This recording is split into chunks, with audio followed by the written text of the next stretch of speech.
Shalom, shalom. I want to start by giving all praises unto Yahweh, Bahashem, Yahweh Shai, Bahashem, Wakah HaKodash, and double honors to the apostles and elders of Great Millstone, and shalom to the hopeful elect brothers and sisters out there. Yahweh being the name of the Heavenly Father, which is who the world ignorantly calls God. It means He is. Bahashem meaning in the name of. Yahweh Shai is the Hebrew name for who the world ignorantly calls JC, Jesus Christ. It means He delivers. Yahweh Shai meaning deliver. Yah meaning He. Yahweh Shai. His name's not Yah, not Yahuwah, Yahusha, Yehuda, none of that. All right, that's madness, okay? His name is Yahweh Bahashem, Yahweh Shai. And today's lesson, won the title, A Good Soldier Endures Hardness, or something to that effect. And it's based on 2 Timothy chapter 2. And I'm only going to read from chapter 2, verse 1 through 4, as well as I like to have precepts. Now, if someone like me, I like to have my notes because I got to have some sort of structure. Otherwise, I'll be all over the place. So without further ado, I'm going to start by reading 2 Timothy verse 1, chapter 1, verse 1. And it says, "Thou therefore, my son, be strong in the grace that is Hamashiach Yahweh Shai." And he was speaking to, that was Paul writing a letter to Timothy. Timothy was an up and coming, he was going to rule over the church. And basically, what be strong means is not a physical trait, right? But it's spiritual fortitude. And that goes along, that says that this walk is warfare. You know what I mean? Like strength comes through Yahweh Shai. Now I'm about to get Joshua, the book of Joshua, chapter 1, verse 9 as a precept.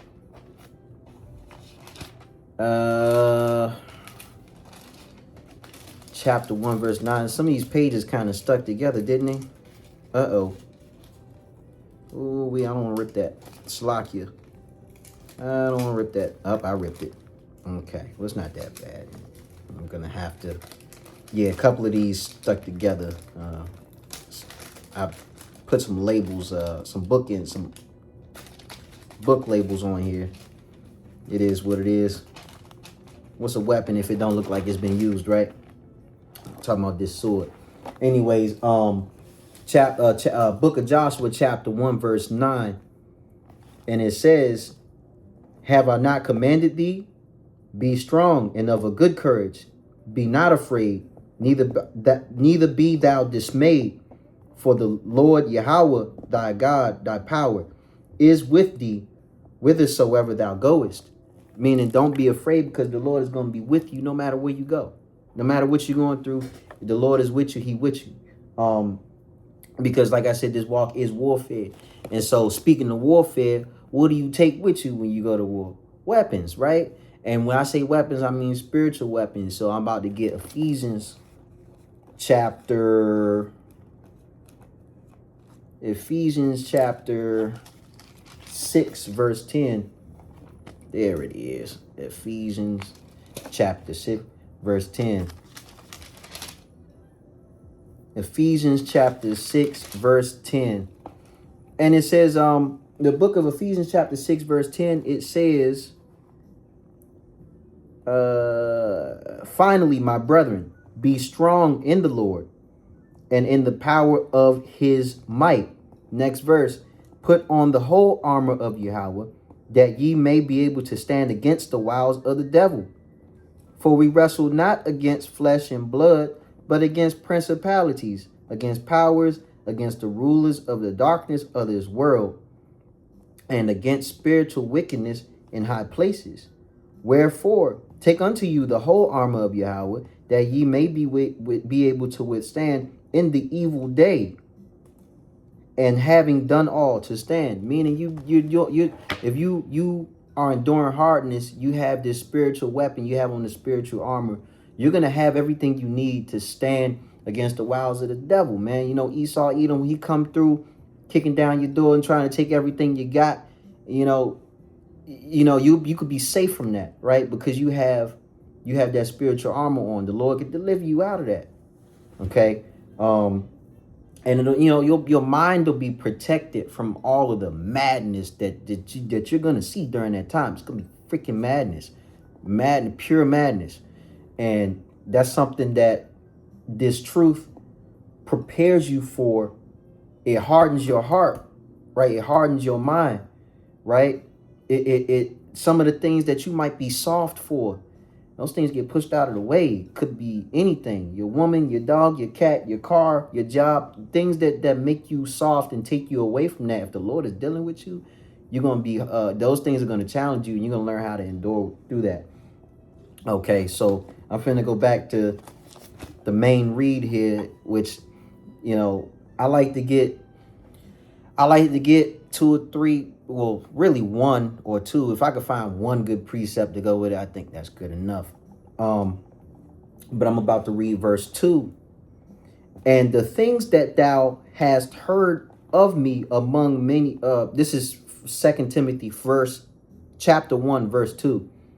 And the things that thou hast heard of me among many witnesses, the same commit thou to faithful men, who shall be able to teach others also. And that means that the truth is passed down. The scriptures never state that anybody can be a teacher. The truth is passed down, right? Such as it starts with the truth, and it was passed down to our elders from their elders, and then it was passed down to the brothers, and so on and so forth, right? It's passed down. Not everyone can be a teacher, okay?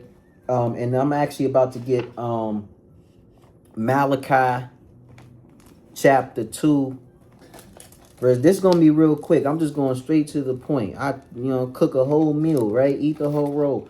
All right, chapter 2 verse 7, and it says, for the priest's lips should keep knowledge, and they should seek the law at his mouth, for he is the messenger of the Lord of hosts. And this is a spiritual host, that spiritual army, right? He's a messenger for that spiritual army, for the Lord of hosts. A host is a large army. The teachers are supposed to distribute this knowledge correctly. The teachers are supposed to distribute the knowledge correctly. Actually, I have another precept written down here, because like I said earlier, I got to write stuff down. If I don't write it down, just poof. Okay. Eventually, with enough repetition, you remember it like it's nothing. But I'm about to get 1 Timothy chapter 3. Why is that sticking together? Chapter 3, verse 2. It says, a bishop must then be blameless, right?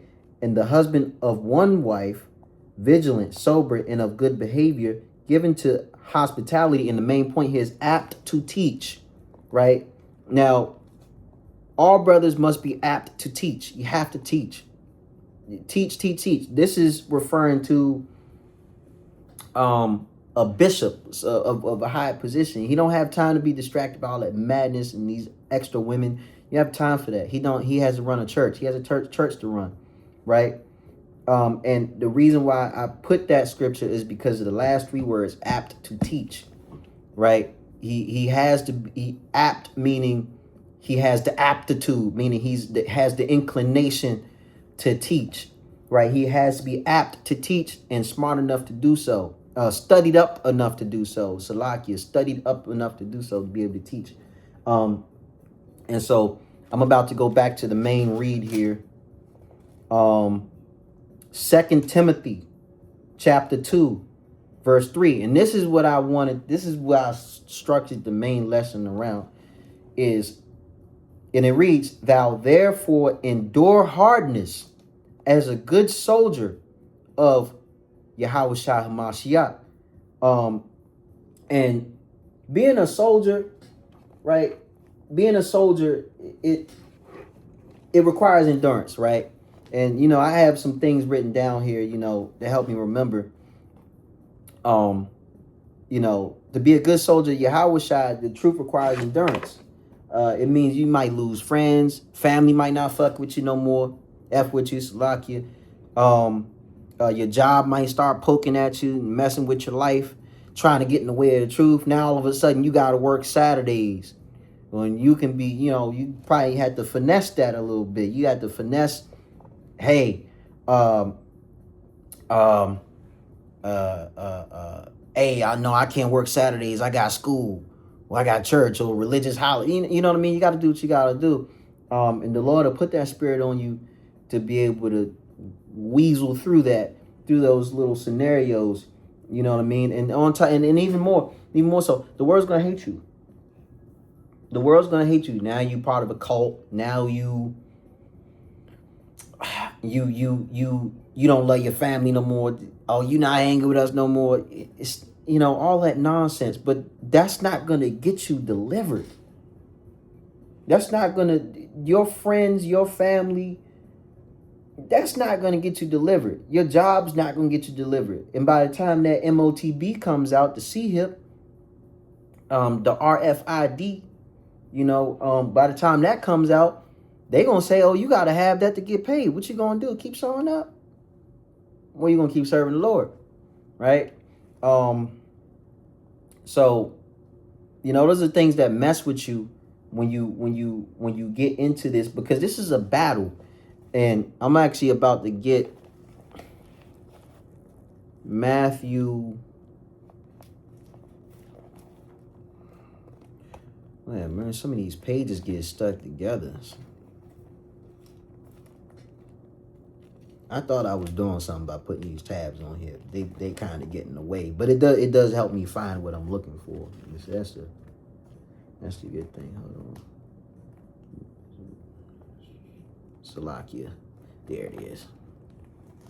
I had to find it. I got Matthew chapter 10. And see, Matthew chapter 10,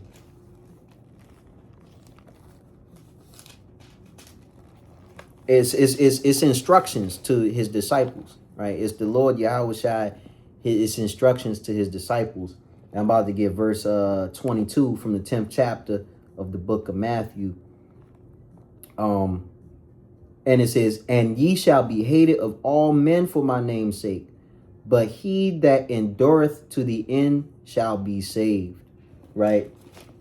And the salvation is described as a battle, right? Soldiers have to endure hardship. Soldiers have to go through battle. They have to be fit for it. In this case, spiritually fit, right? This is not a physical battle.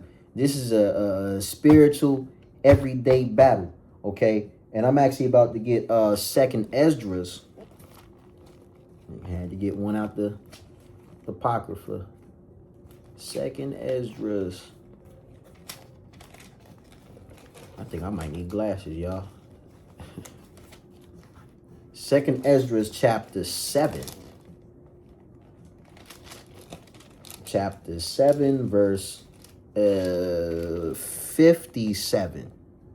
Here it is. Okay, second Esdras chapter 6, verse 57. Then he answered me and said, this is the condition of the battle. Which man that is born up upon the earth shall fight? Right? It says that if he be overcome, he shall suffer, as thou hast said. But if he get the victory, he shall receive the thing that I say. And that's that. We're fighting for that salvation. We're fighting for that deliverance. We're fighting to get up on that chariot. We're fighting to get up out of here, because this is hell. It's already, you had to endure the world, and you get what in return? You know what I mean? You get hell in return. Whereas the truth, you at least, I'm talking about crazy wealth. You get your women back. You never get sick. You never die. You rule over nations. You have power.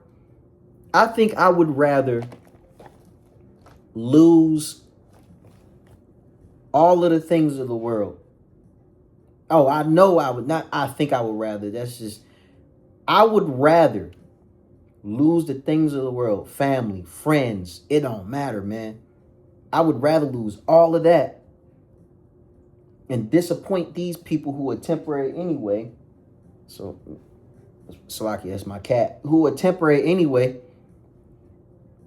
for the things of everlasting, for the promise that was given unto us. Okay, I think I would rather lose all that for the promise that was given unto us. Okay, and I'm about to read the last verse here, and that's in 2 Timothy chapter 2 verse 4. That's, no man that warreth entangleth himself with the affairs of this life, that he may please him who hath chosen to be a soldier. Right? And if you're a soldier, your life no longer belongs to you.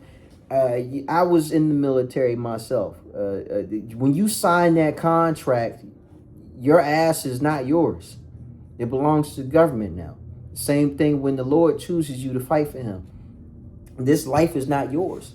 And you know, your mission comes first. The mission comes first. Everything else is second, because everything is going to try to entangle with you. That's why that word entangleth is in there, because the things of the world are going to try to entangle you in a bunch of damn nonsense and distractions. You know, careers. Your boss might give you a promotion, but guess what? That promotion says now you working on the days you got to go to camp. Fuck that promotion. You know what I mean? Your relationship. You know, you might have promised something to your woman, and then now you got to go back on that because you got shit to do. You got to fight this battle, right? You know, things like that happen. It's part of the fight, right? Some money might get dangled in your face, like the sellout groups, the sellout. I don't remember that. I don't want to mention the name, but the sellouts, money gets dangled in their face. All of a sudden, Pegasus, he's no longer a Hebrew Israelite.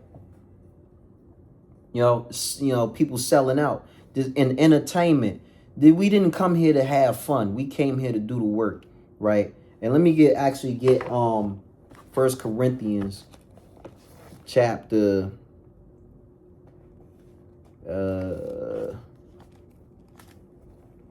1 Corinthians chapter 7 and 29.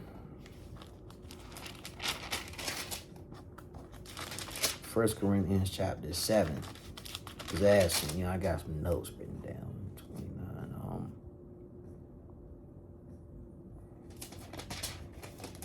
1 Corinthians chapter 7 verse 29. Yeah, it is. But I say, 1 Corinthians chapter 7 verse 29. But this I say, brethren, the time is short. It remaineth that both they that have wives be as though they had none. Right? When you have a relationship, that shouldn't get in the way of the truth. That you should be putting this first. Everything else will adapt to it or get lost. The Lord will make it happen for you. If you know, be as though you have wives, right? Because that trouble in the flesh, that's a real thing, right? And this, I hope that this is a lesson for you just as much as it is for me, and you could take and learn from it just as much as I've learned from it, putting this lesson together. Okay, and I'm about to go to Luke, the book of Luke. I got a lot of precepts. The book of Luke. The water Yahweh Shy for giving me the spirit to do this lesson. I'm gonna get the book of Luke, chapter 9, verse 62 to be exact. And Yahweh, so book of Luke, chapter 9, verse 62. And Yahweh Shai said unto him, no man, having put his hand to the plow and looking back, is fit for the kingdom of Yahweh Bahashem Yahweh Shai. Meaning, when you put your hand on this work and you come to do the work, you got to stick with it. You got to stick with it, because once you take your hand off of it and you stop doing the work, you're not fit anymore. You're done. You're through. Okay? And so, you know, that's something that we could all, you know, we could all learn from. You know, I'm sure that there have been brothers that have been in for a long time and was diligent and just stopped coming. You know, stop, you know, doing whatever they got to do to do the work. You know, and that's a scary thing, because you know what's at stake. You know what comes from that. You know, it's a good thing that comes from it if you persist, but it's a terrible thing if you fall out of it. And that's not something that we're looking to experience. We're looking to get out of here. Right? So, you know, and my last precept I have here, and I'm gonna close out, and that is probably one of my favorite scriptures, and that's the book of Sirach, chapter 2, verse 1. My son, if thou come to serve the Lord, prepare thy soul for temptation. Set thy heart aright and constantly endure, and make not haste in the time of trouble. Okay? So constantly endure. Prepare your soul for temptation. Things are going to come at you left and right. Right? A soldier obeys orders and accepts hardships. You got to accept it. It just be like that. We used to call it in the Marine Corps rolling with the punches. You got to roll with the punches, man. Shit roll downhill, but you just got to roll with those punches, man. And you're always focusing on the mission. You're not getting distracted by civilian life, man. People out there in the world, they civilians, man. They civilians. They don't know left from right. They don't know why this is happening, that's happening.